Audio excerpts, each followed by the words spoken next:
Powered by the Montana Television Network. This is the 530 News on Q2, Montana's news leader. What we know is we've had an explosion. We've got 2 injuries. We've transported them to the hospital. Fire crews and hazmat still on the scene right now following an explosion inside a tanker wash bay in Lockwood. Good evening and thanks for joining us. I'm Russ Riesinger. And I'm Janelle Slade. That story in just a moment. But first, new details tonight in the case of a Billings businessman accused of defrauding nearly a dozen banks across the country in an alleged scheme to buy oil tankers. 47-year-old Todd Kapser was set for a detention hearing today in Montana federal court. But in a last-minute decision by Kapser and his attorney, he decided to waive that right. Q2's Andrea Lutz was at the court proceeding today, joins us live from the newsroom with more. Andrea? Well, that's right. Todd Kapser appeared in federal court, but still in the custody of the U.S. Marshals. He walked into the courtroom in a gray jumpsuit, exchanged glances with his family. His mom and his dad were there, and then he did break down into tears. Although he was in court, that detention hearing, it didn't happen today. Officials say Kapser waived his right to that hearing today in Montana to instead have the hearing in the Southern District of New York. Kapser, a prominent member of the Billings community, serving as Conrad Burns' staffer and a trustee at St. Vincent Healthcare, and he was arrested yesterday on a warrant. He faces 3 charges as a part of a scam to get a $43 million loan from a Canadian bank to buy 2 oil tankers. In March of 2018, a shipping firm managing the tankers fell behind on the loan. So Kapser went to other banks seeking loans, according to prosecutors, including one in New York. He's accused of using fake balance sheets as collateral. Well, now Kapser will travel to the Southern District of New York for that initial detention hearing. Again, though, as of right now, he remains in the custody of the U.S. Marshals in Yellowstone County. Jeanelle. All right, thanks so much. Well, last night, the Billings City Council approved $26 million to build a new aquatic center on the south side. Tonight, the final community meeting of the master planning stage of the project. One last chance to have your voice heard. Q2's Samantha Sullivan joining us now with more on what will be discussed. Sammy? Well, Russ and Jeanelle, tonight A&E Architects will unveil their plans for the proposed aquatic center. It was back in October when the City Council gave the architecture firm nearly $150,000 to create a plan for that space. After talking with community members about what they would like to see, they're ready to show off some of their ideas tonight. This is something that our community really needs. We need to step forward and take that opportunity that's before us and really capitalize on it, not only for our local population, but then also how does this recreation center become a draw regionally? We can create a facility that doesn't exist in the state of Montana right now and really become a regional draw.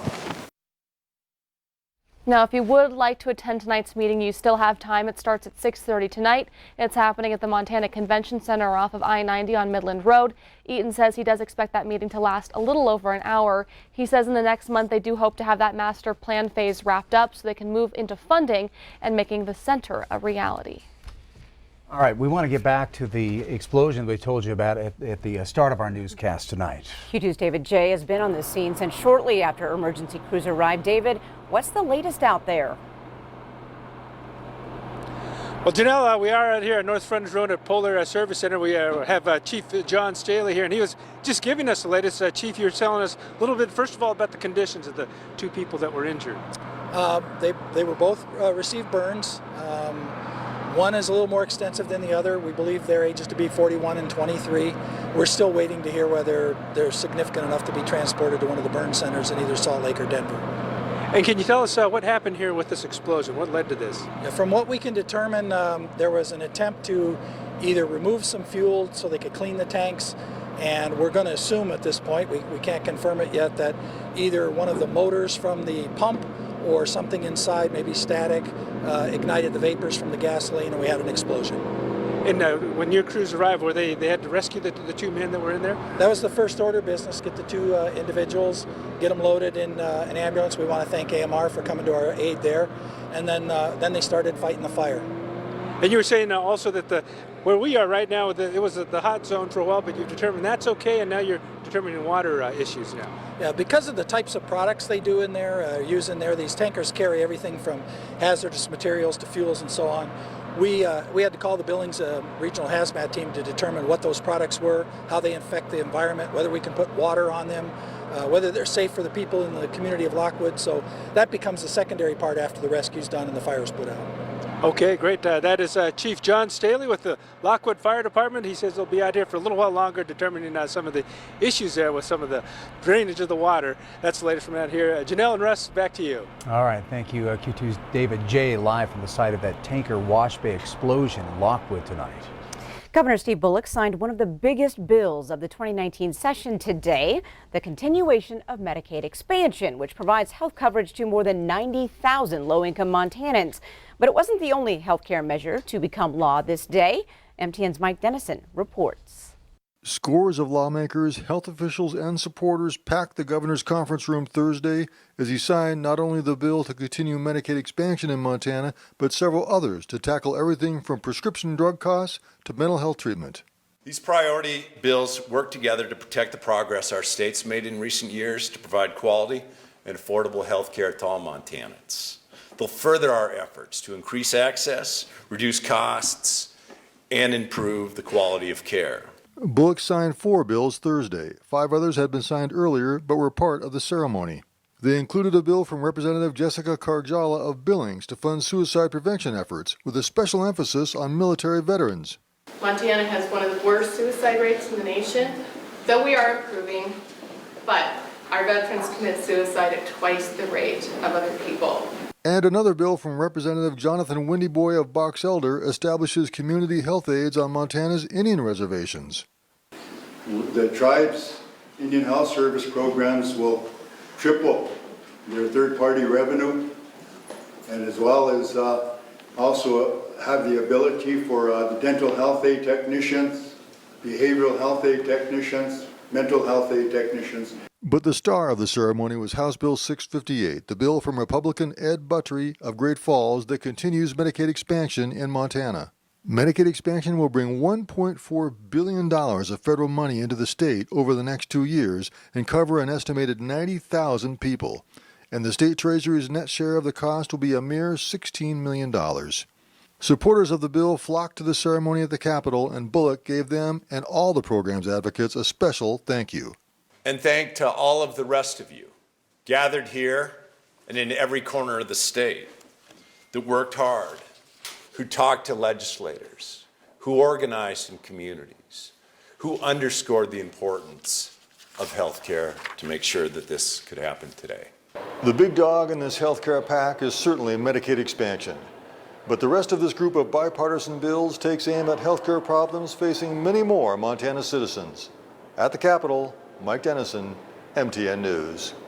Well, despite today's signings, the governor also vetoed a significant health care measure. That measure meant to lower prescription drug costs. Now, Bullock says the bill could lead to higher drug prices for customers of smaller health insurers and reduce choices for consumers. With sports betting becoming legal in the state, Montana lottery officials say they're already hard at work on implementing sports wagering.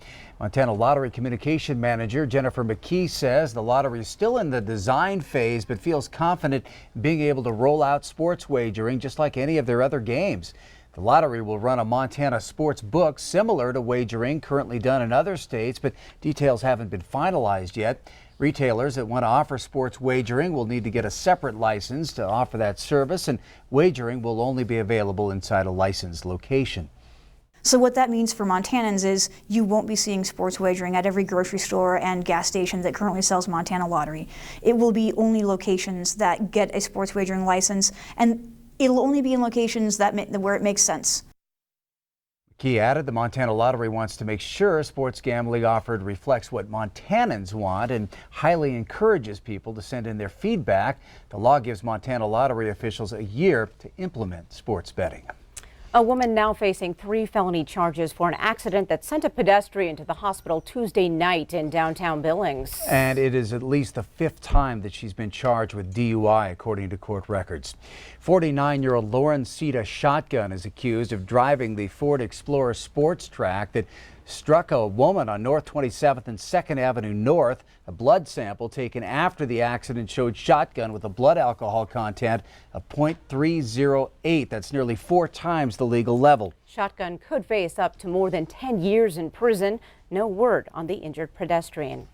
Coming up on tonight's 5:30 news, we may be landlocked, but downtown Billings will be a sea of coral this weekend.